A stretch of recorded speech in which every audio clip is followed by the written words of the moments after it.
It's become an annual tradition for a lot of people right here in Macon County. A trip to the Brawner family's pumpkin farm each October. It's about 49 years ago when Mom and Dad bought the farm.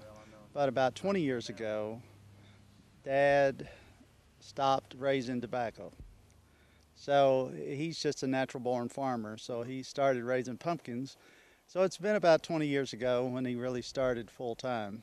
As far as when you first start raising pumpkins until today, I mean, do you learn a lot through the years? I mean, would he be a better pumpkin farmer, we'll say today, than he might have been 20 years ago? Oh, definitely. It was trial and error at first, and then as each year passed, he knew when to put out certain varieties of pumpkins. Each are different in their maturity rate, so he's learned every year, and now he's had so many years of experience, he won't share his secrets. Like a lady with a recipe, I guess, all right? That's right, that's right. Yeah, you don't want to give those away. What kind of varieties does he have here on the farm? Well, there's so many, and there's so many different names, it's hard to say. Obviously, the jack-o'-lanterns are the common variety that everybody uses for carving, but you know, they have some huge, big pumpkin varieties, but actually I can't tell you all the names. There is Cinderellas. Those are really small. Tell me about the colors, just the different colors that you might be able to see. Well, the field pumpkins are generally more of a brownish tint. They're not so much orange. Okay. But the ones that are jack-o'-lanterns, the usuals, of course, are the bright orange. And then he has some that are super bright orange that really show up really well.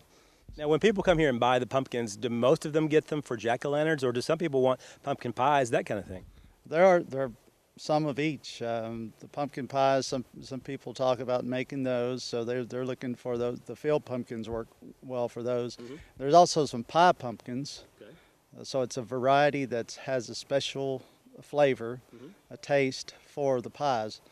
You know, there's all different types of people that come out. So, of course, the children are looking at the huge pumpkins. The small ones are just in amazement.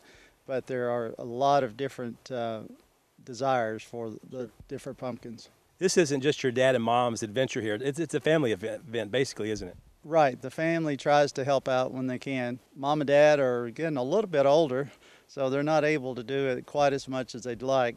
And the rest of the family, you know, chips in when they can. Certainly in the planting season, Dad's grandsons are out helping to plant. And then comes harvest time, they're back again, and then granddaughters. So it's definitely a family affair. Is raising pumpkins a little bit more enjoyable, and maybe a little less work than tobacco, would you guess? I would say it's a little less work. It's a little less intense, but you know, come October when pumpkin time, the whole month long is full of people in the driveway all day long, all week long. So it's pretty intense in October. That's the only month really to buy a pumpkin, don't you think? I think so. Starting mid-September and you know, October. That's about it.